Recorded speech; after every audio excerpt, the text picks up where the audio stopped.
Just before we finish, guys, I thought, we always like to finish on a high note, well, not necessarily a high note, depending on which team you supported.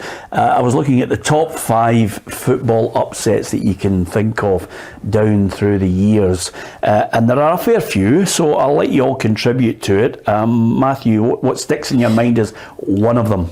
Well, I have to have Celtic 1, Inverness, Caledonian, Thistle 3 in there, the Scottish Cup, 2000, I think it was. Yeah.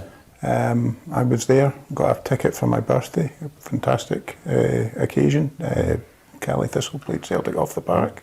And I think you've got to have that one in there, do you? Yeah, absolutely. And I think it's certainly, for me, one of the best who put Super Cali Go Ballistic Celtic are atrocious. Although, having read up on it at the time, and you'll know this, Tam, it actually was a take on a Queen's Park Rangers game as well. QPR are atrocious, As an old sub-editor, I'll tell you, there's never anything new in life, But I still think they deserve tremendous credit for it. I don't think... Not only was it a terrific result, it wasn't a freak result. Yeah. Inverness deserved to win. And the other thing about it as well was the result that had huge implications. Yeah. Huge implications. It changed the whole management structure at Celtic. It led to the players leaving. It's still talked about today. The famous. There actually should be a play about it. That dressing room at half time. I'd love to hear the Duke in the dressing room after and everybody. So that's certainly one of the great ones. I mean, it's not the best ever subs headline. Zip me up before you go. Takes a lot of beating to be perfectly honest with you. But I'll still give a shout for my good friend Simon Houston, who you may or may not know. When he was at the Record for years, at the Scottish Sun now, and when there was a story going about that Ewan McGregor, classic Sun story, Ewan McGregor, apparently the Hollywood heartthrobs, he purportedly had the biggest tadger. Simon came up with a headline in the office, and they ran with it, and they went with Bobby Wan Kenobi.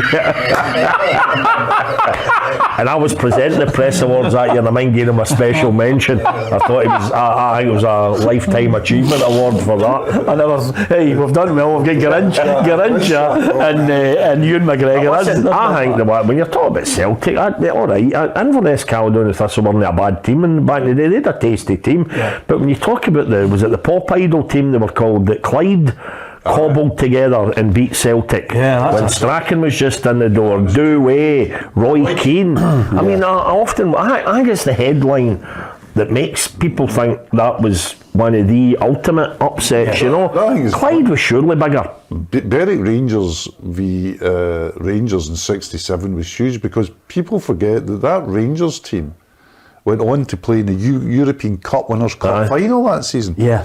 And there's a strong case to be made that they lost a European trophy because they lost to Berwick Rangers. Because what happened after Berwick Rangers is they sacked their strikers, right? Jim Forrest and George McLean. And they played in the European Cup Winners' Cup final with a centre half. Right. At number 9. Right. And didn't score a goal in 120 minutes. So that was a huge result. Yeah. You don't know the reason for that one never sits easily with me is you think back in the day, because you remember the old cliche about guys like Jim Baxter, Jimmy Johnson, who actually, if you were a time-served carpenter at the time, you might actually have earned more than they guys in a week, right? So I'm wondering what the correlation was there, if you like, Rangers and Berwick Rangers, were these guys really financially, they weren't so far ahead. Well, technically they were so far ahead. Technically, aye. Rangers were one of the best teams in Europe. Yeah. I mean, Rangers played Bayern Munich for 2 hours and beat 1-0. Yeah. That's how good Rangers were. Well, the other thing is, if you're talking about, the difference in earnings, the difference in, technical ability, and even the difference in league positions, Darvel 1, Aberdeen 0 for me is the absolute, because like Matthew ticket at the Celtic Inverness game, my wee pal John Gall, Brownings the bakery, the minute the draw came out, he was good enough to say to me, do you fancy coming down? It was almost like he was wanting to show off the park and all that, and knew it was a big deal for Darvel, and I says, aye. And it was only because, by and large, one of my pals who's now in the west of Scotland, brought up an Aberdeen fan through his dad. It was his 40th 60th birthday, and I thought, I've got 2 tickets for the game. He'd love that. And we were doing it. It's one of just nights that I'll never ever forget as long as I'm at football. It was just completely bonkers, but what a magical night. And you're right, it kind of, at times like this, just because you're looking for an argument, I used to think in terms of the league placings that because you could look at Celtic and Inverness, where were they in the leagues at that time? You could go back, I don't know where they were, Rangers and Berwick Rangers, you could look at Celtic and Clyde, but the one for me, and I saw it with my own eyes, and it was a right boot in the home odds when Albion Rovers knocked Motherwell with the Scottish Cup at that point. And it was a guy, Gary Phillips, who scored a late winner, and it was like shell shock stuff. And to hear Albion Rovers fans chanting you, "We can see you sneaking out," that was the ultimate just sort of shame. But at that time, because with that great team under Stuart McCall, we were second in the top flight, and Albion Rovers were second bottom in the bottom league. So I always thought you'll never get a bigger gulf than that. Yeah. Yeah, I think... And bear in mind as well, though, with golf's the one that never gets mentioned. And I only know about it because of Cosgrove. When, who was it? Was it Celtic Hearts before they were in the league?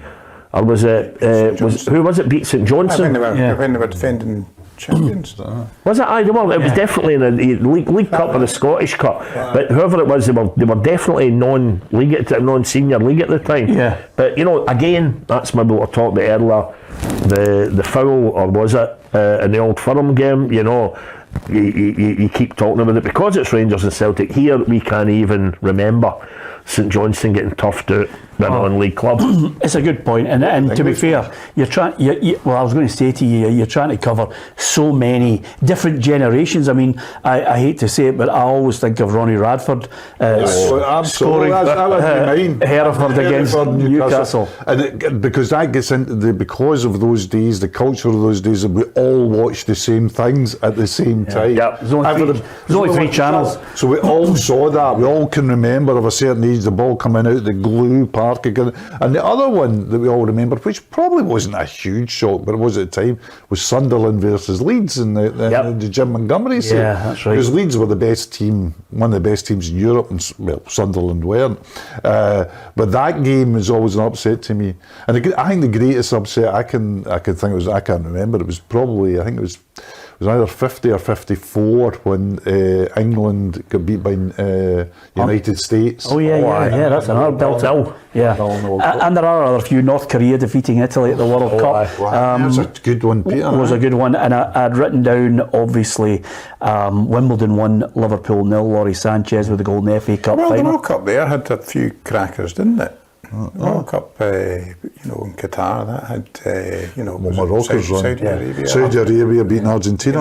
And if you're talking about scorelines, Germany dismantling Brazil was certainly one that nobody would ever have said. But obviously, they had a really big off day, and Germany and Brazil should have been one of those games where it was maybe going to be tight. But listen, it's all great for debate. I've thoroughly enjoyed the debate. We've gone through quite a few topics, and hopefully you can agree or disagree.